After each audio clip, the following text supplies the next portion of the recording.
The student loan debt trap. What colleges don't want you to know.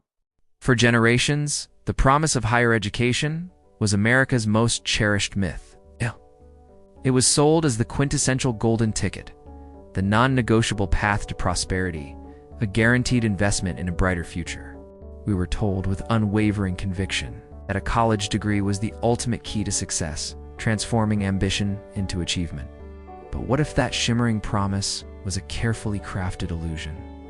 What if the very system designed to elevate you is, in fact, silently conspiring to trap you, binding you to decades of financial servitude? The American dream of higher education has a dark secret, and it is slowly but surely suffocating an entire generation. Welcome to Finance Unfiltered, where we relentlessly expose the uncomfortable truths that mainstream media and powerful institutions desperately want to keep hidden. Today, we are not just talking about student loans. We are dissecting the student loan debt crisis, a predatory ecosystem where colleges profit, lenders flourish, and millions of American students are left behind. Buried under an impossible burden, this is more than a financial problem. It's a hidden national crisis, a monumental debt trap that weaponizes your aspirations against you. Prepare yourselves, because whatever university, every lender, and every politician does not want you to know is the alarming truth about how this financial monster was built, who truly benefits, and why your future is literally on the line. The grand illusion. How higher education became big business. Let us begin with a rather inconvenient truth. American higher education, in its current incarnation, is no longer primarily an educational institution. It is a multi-trillion-dollar industry, a behemoth of bureaucracy, marketing, and ever-escalating costs, deftly cloaked in the noble garments of intellectual enlightenment. We once envisioned universities as ivory towers of learning, sanctuaries for scholarship and discovery. Today, many resemble lavish resorts, complete with rock-climbing walls, Michelin star-level dining halls, and sprawling athletic complexes. These amenities are certainly delightful, perhaps even Instagram-worthy. But they contribute absolutely nothing to the quality of education and everything to the soaring price tag. The fundamental mission of cultivating intellect has been significantly overshadowed, if not entirely subsumed, by the relentless pursuit of revenue and institutional expansion. The focus has shifted from academic rigor to luxurious appeal, from intellectual discourse to enrollment numbers, creating an environment that prioritizes fiscal growth over pedagogical excellence. Consider the economics of this grand illusion. The cost of college tuition in the United States has risen at an astronomical rate, far outstripping inflation, healthcare costs, and even the price of a firstborn child. From 1980 to 2020, tuition and fees at private four-year institutions increased by 179%, and at public four-year institutions by an astounding 213%. During the same period, the average wage for American workers barely budged. This disjunction creates an unsustainable model where the cost of entry into the professional world spirals ever upwards while the means to afford it stagnate. This is not a market responding to demand. This is a market operating with a captive audience and an endless supply of other people's money. The irony is quite rich, is it not? An industry purportedly dedicated to knowledge has brilliantly mastered the art of extracting wealth, leaving its primary consumers in a state of prolonged penury. This unprecedented escalation is not a natural market phenomenon, but a symptom of a deeper systemic imbalance, fueled by unchecked institutional ambition and a profound lack of accountability. Who benefits from this ever-expanding financial leviathan? Certainly not the students, who now commence their adult lives with a crushing fiscal handicap. It's not necessarily the professors, many of whom are adjuncts earning shockingly low wages with no benefits. Forced to contend with precarious employment despite their expertise, the primary beneficiaries are the administrative bloat, the burgeoning ranks of non-academic staff, the lavish capital expenditures, and the ever-increasing executive salaries. Universities, particularly large ones, operate with budgets rivaling those of small nations, employing armies of administrators whose roles often seem to exist solely to perpetuate the system. This is where your tuition dollars evaporate, not into innovative research or better teaching, but into layers of managerial overhead. Marketing campaigns designed to lure in more tuition payers and amenities that justify the exorbitant fees. These resources are diverted to create an appealing facade, rather than to invest in the core educational experience or to alleviate the financial burden on students. The marketing machine of higher education is a marvel of psychological manipulation. It preys upon parental aspirations and youthful anxieties. The pervasive message is clear, relentless, and utterly false for many. A college degree is a prerequisite for success. Without it, you are doomed to a life of mediocrity, unable to secure gainful employment, perpetually lagging behind.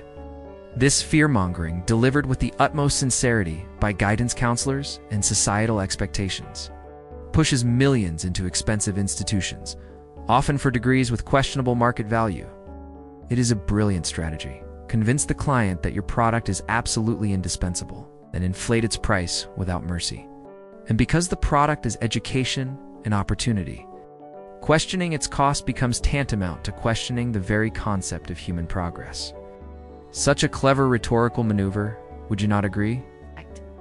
It transforms a purely economic transaction into a moral imperative, making any financial scrutiny seem cynical and narrow-minded. This narrative is relentlessly reinforced through every channel, from high school counseling sessions to primetime advertisements, painting a picture of an inevitable, indispensable path to success. Regardless of the individual circumstances or the specific institutional offerings, this illusion has been sustained by a powerful trifecta: readily available student loans, cultural obsession with credentialism, and a lack of transparency regarding graduate outcomes versus debt burdens. We are told to invest in ourselves, but the prospectus offered by many colleges is deliberately vague, emphasizing the journey, the experience, the nebulous concept of personal growth rather than the cold, hard numbers of employment rates, average starting salaries, and return on investment for specific programs. It is a shell game, expertly played on the grandest stage, where the shells are adorned with ivy and the pea is your financial future, slowly but surely disappearing. The deliberate obfuscation of crucial financial metrics allows institutions to maintain their pricing models without genuine market scrutiny. They sell an experience and a vague promise, skillfully avoiding the inconvenient truth that for many, this investment will yield a negative return, particularly when factoring in the time and interest paid on massive loans. The historical trajectory of this shift is equally illuminating. Post-World War II, the GI Bill democratized higher education, making it accessible to millions. However, subsequent policies, particularly the expansion of federal loan programs in the latter half of the 20th century, coupled with reduced state funding for public universities, created a perfect storm. As state support dwindled, universities sought revenue elsewhere. The readily available federal loan money provided the ideal solution. This allowed institutions to raise tuition without fear of losing enrollment, effectively transferring the financial burden from the state to the individual student, and by extension, the federal government as the ultimate guarantor. This systemic change subtly shifted the financial risk from public coffers to private citizens, all while maintaining the facade of expanded educational access. The question we must all ask ourselves is, are we truly investing in education? Or are we simply funding a lavish, self-perpetuating enterprise that has lost its way? The answers, I assure you, are far more unsettling than any college brochure would ever dare to suggest. This entire structure, built upon layers of financial engineering and psychological conditioning, stands as a testament to how a noble ideal can be corrupted into a colossal profit center, disguised as a public good. The loan sharks in academia's clothing. Anatomy of the debt machine. Now, let us peel back another layer of this financial onion, revealing the true architects of this modern-day indentured servitude: the student loan system itself. This is where the benevolent facade of higher education truly dissolves, exposing the cold, calculating machinery that makes the whole exorbitant enterprise possible. Without easy access to student loans, both federal and private, the tuition prices would collapse under their own weight. No rational consumer would willingly pay such absurd sums out of pocket. Thus, the student loan becomes the lifeblood of this overinflated system, feeding the beast and trapping generations in its coils. It is the indispensable lubricant for the tuition hyperinflation, allowing universities to continually escalate their prices, knowing that the funding mechanism is perpetually available, almost without limit. The federal government, in its infinite wisdom and often misguided benevolence, has played a pivotal role in constructing this debt machine. By guaranteeing student loans, and later, by becoming the primary lender for many through programs like the Direct Loan Program, it inadvertently removed the market forces that would normally keep prices in check. When universities know that students can secure virtually unlimited funding, regardless of their creditworthiness or the practical value of their chosen degree, what incentive do they have to control costs? The answer, as anyone with a modicum of economic sense can surmise, is absolutely none. It is a blank check for institutions, underwritten by the taxpayer and paid for by the student. A truly elegant system, if your objective is to extract maximum revenue with minimum accountability. This federal backing eliminates the risk for lenders and institutions, creating a moral hazard where the escalating costs are absorbed by the student borrower, who has no real leverage to negotiate. The government, in its effort to ensure access to education, has inadvertently fueled the very problem it sought to solve. It's becoming both the enabler and the ultimate collector of this mounting national debt. Private lenders, ever eager to profit from a captive market, also participate voraciously. While federal loans often come with income-driven repayment plans and options for deferment, private loans are a different breed of beast altogether. They are less flexible, often carry higher interest rates, and offer far fewer protections. Students, often young and financially naive, are lured into these agreements with promises of immediate access to funds. Little understanding of the long-term ramifications and minimal comprehension of the fine print. The contracts are dense, deliberately opaque, and designed to ensure that once you sign, you are bound for life. It is not just about making a profit. It is about securing a revenue stream for decades, built upon the innocent ambition of youth.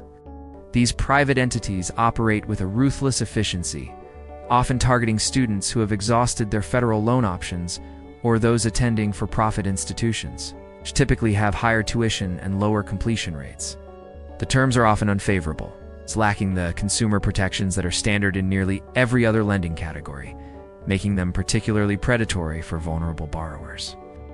The most egregious aspect of this debt machine, however, lies in its merciless, almost ironclad enforcement. Unlike nearly every other form of debt, student loans are notoriously difficult, it's almost impossible, to discharge through bankruptcy. Credit card debt, medical bills, even gambling debts can often be erased in bankruptcy. But your student loans? They will follow you to the grave, quite literally.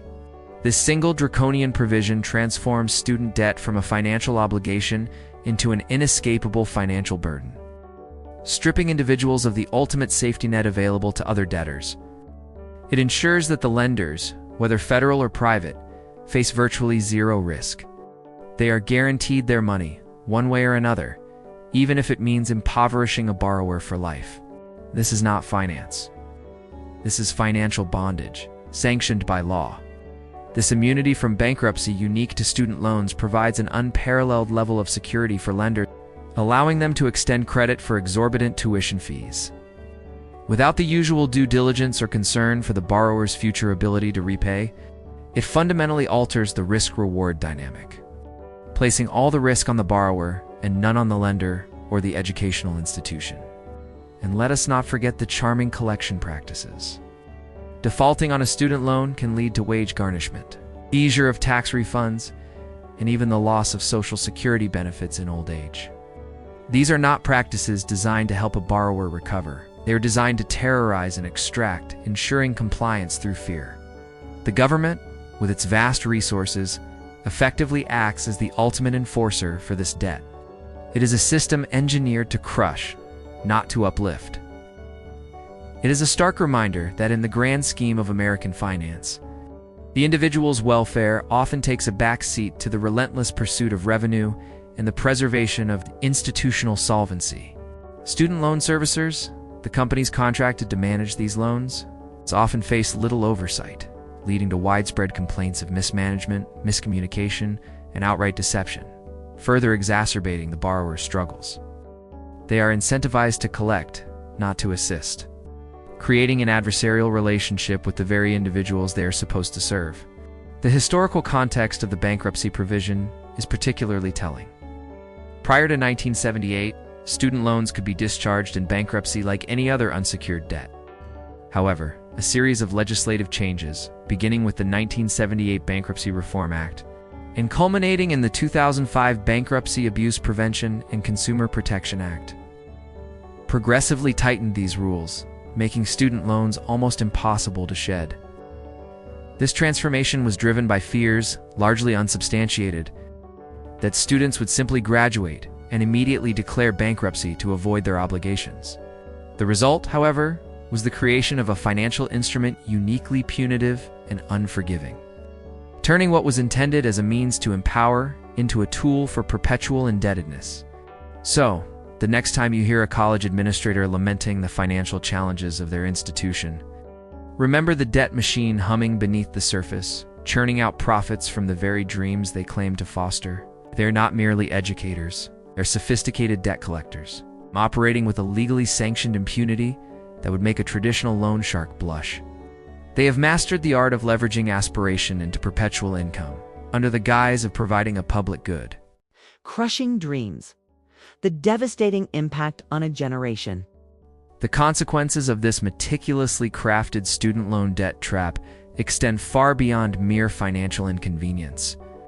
They manifest as a profound and pervasive drag on the lives of millions of Americans, crushing aspirations, delaying milestones, and fundamentally reshaping the social and economic landscape of an entire generation. This is not hyperbole. It is the stark reality faced by those who believed in the promise of higher education, only to find themselves shackled by its fiscal demands. The emotional and psychological toll alone is staggering, transforming the pursuit of knowledge into a source of unending anxiety. The once vibrant promise of a college degree has been transmuted into a lead weight, dragging down potential and squashing optimism. Imagine commencing your adult life not with a clean slate, but with a mountain of debt, often equivalent to a mortgage payment, but without the tangible asset of a home. This financial handicap immediately curtails one's ability to participate fully in the economy. Major life decisions, once considered staples of adulthood, are endlessly postponed or rendered entirely out of reach. Buying a home, for instance, becomes a distant fantasy. The down payment is elusive, and the monthly student loan payments make qualifying for a mortgage an insurmountable hurdle. Renting becomes the default, trapping individuals in an endless cycle of expenditure without asset accumulation. The American dream of homeownership, for many, is suffocated under a pile of student loan statements. This postponement of homeownership has ripple effects, delaying household formation and reducing demand for goods and services associated with setting up a home, further hindering economic growth. Beyond housing, student debt infiltrates every aspect of financial planning. Saving for retirement, that bedrock of long-term financial security, becomes an impossible luxury. The entrepreneurial spirit, supposedly a hallmark of American ingenuity, is also stifled. Starting a business requires capital, risk tolerance, and a degree of financial flexibility. A significant debt burden erodes all three. Why would an individual take on the additional risk of launching a startup when they are already struggling to meet their student loan obligations? The safe, often lower-paying, corporate job becomes the only viable option, not out of passion, but out of necessity. This means fewer innovations, less job creation, and a stifling of economic dynamism. The very system designed to produce an educated workforce capable of driving the economy ironically becomes its greatest impediment. The fear of defaulting on loans, coupled with limited access to credit for business ventures, traps potential innovators in mundane roles, robbing society of their creative contributions. The mental health consequences are equally dire. The constant pressure of debt, the endless stream of payment reminders, the feeling of being trapped in an inescapable cycle, all contribute to chronic stress, anxiety, and depression. Graduates, once hopeful and optimistic, find themselves engulfed by despair, questioning the value of their education and the promises made to them. This is not simply about money. It is about dignity, autonomy, and the fundamental right to pursue happiness without a lifelong financial millstone around one's neck. The constant psychological strain can lead to burnout, reduced productivity, and strained personal relationships. It fosters a pervasive sense of failure. Even among those who have worked diligently to achieve their educational goals, as the financial reward seems perpetually out of reach. Moreover, this debt trap forces individuals into suboptimal career choices. Many graduates, burdened by immense loans, feel compelled to pursue the highest-paying jobs available, often in fields they neither enjoy nor excel in, simply to service their debt. This means brilliant aspiring artists become accountants. Passionate teachers forgo public schools for corporate roles, and potential scientists choose finance over research.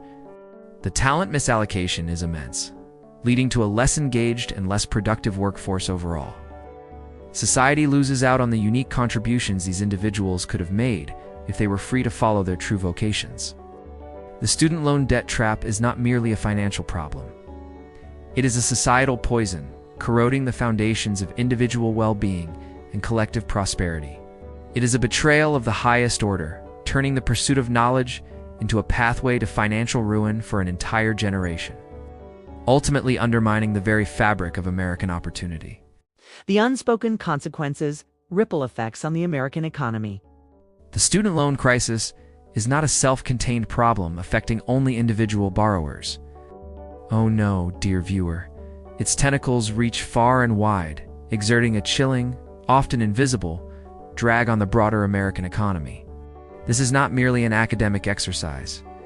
It is an economic pathogen, quietly undermining various sectors and contributing to a systemic malaise that few dare to address with the seriousness it deserves.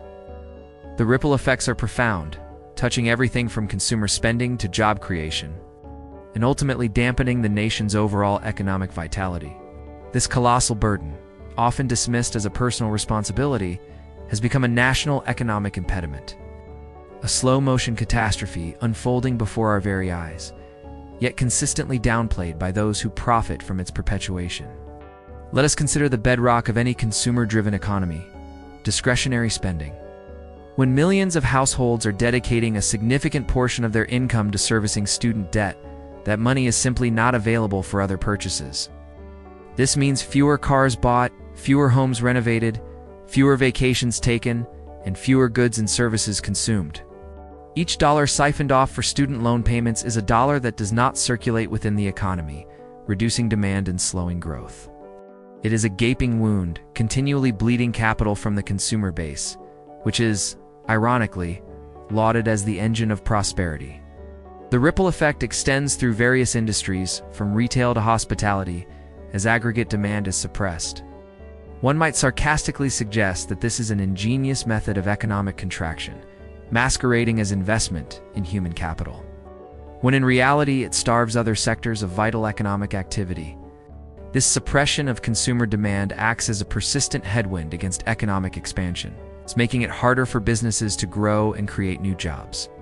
The housing market, a critical indicator of economic health, is particularly susceptible to this student loan-induced malaise. As previously mentioned, the inability of young, educated professionals to save for down payments or qualify for mortgages translates into delayed homeownership for millions. This phenomenon reduces demand for starter homes, creates a bottleneck in the housing supply chain, and depresses overall market activity. Construction, real estate, and associated industries suffer.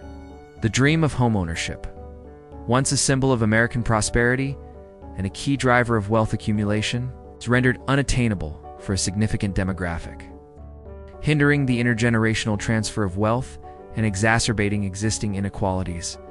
This effect is compounded by the fact that those who do eventually buy homes do so later in life, reducing the number of years they build equity and contributing to a widening wealth gap between generations. It is a slow-motion train wreck, impacting not just aspiring homeowners, but the entire ecosystem of real estate, from developers to furniture retailers. Small business formation, often lauded as the backbone of the American economy, is also quietly being suffocated.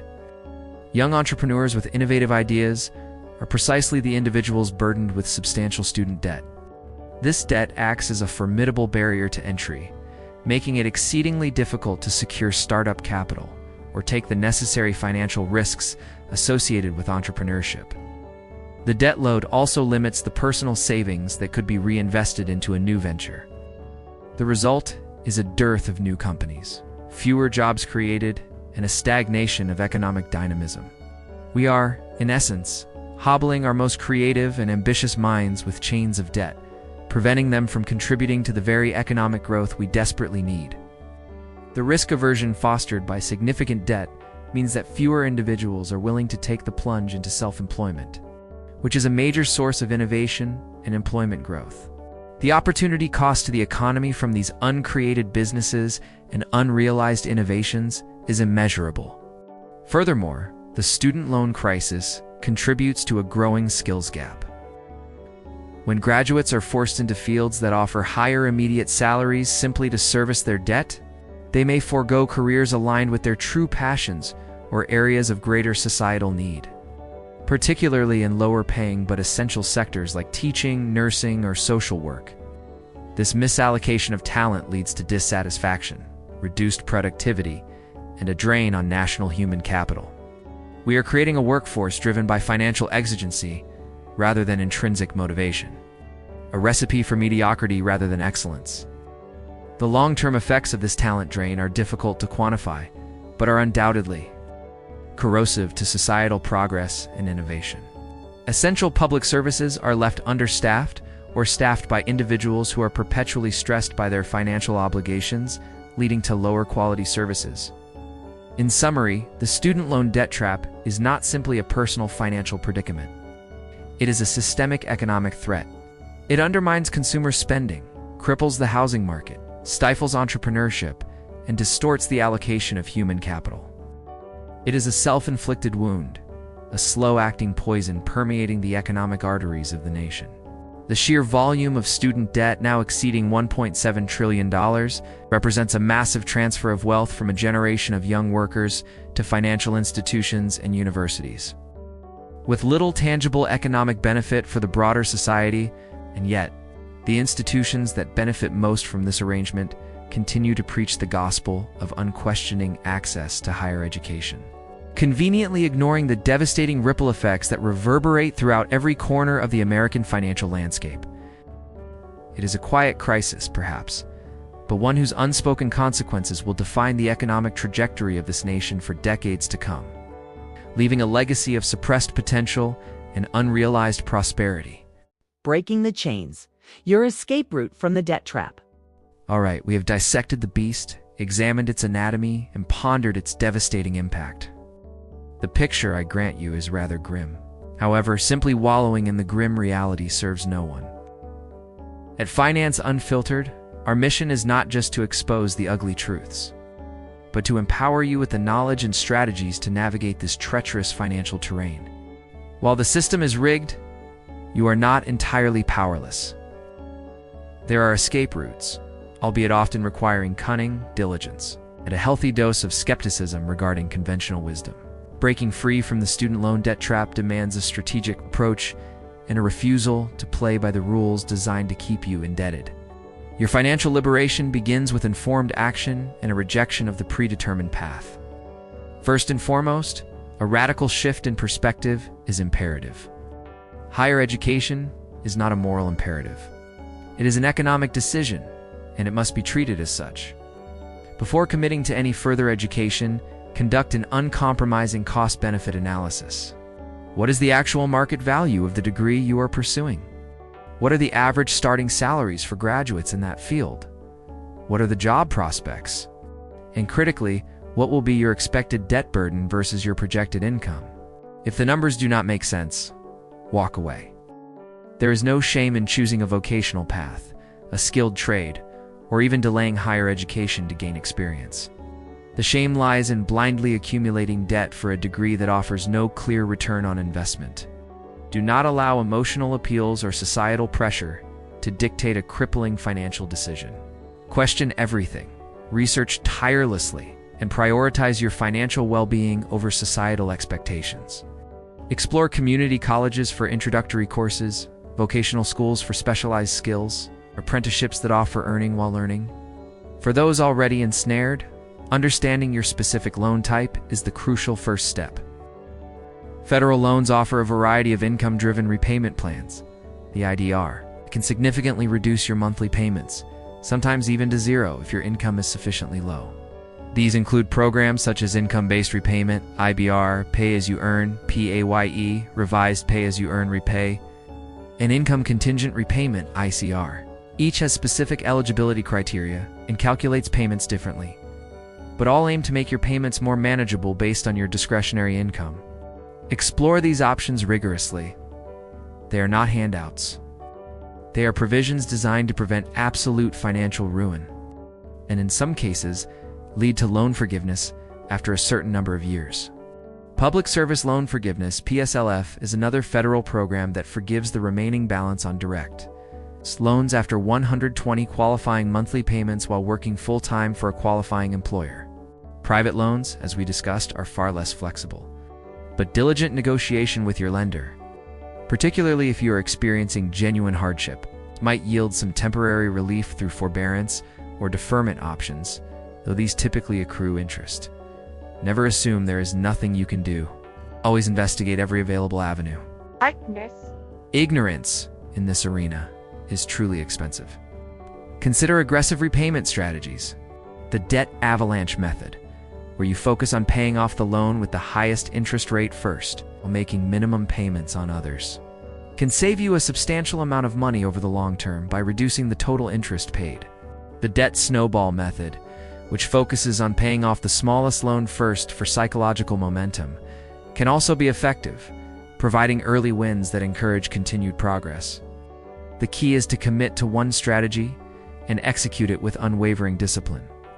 Every extra dollar directed towards principal repayment is a dollar that will not compound interest against you. This is a battle, and aggressive tactics are often necessary to win. Create a detailed budget, identify areas to cut expenses, and allocate any extra funds directly to your loans. Consider side hustles or temporary second jobs to accelerate your repayment. Explore refinancing, but with extreme caution, particularly for federal loans. Refinancing a federal loan into a private loan can secure a lower interest rate, which is certainly attractive, particularly if you have an excellent credit score and a stable high income.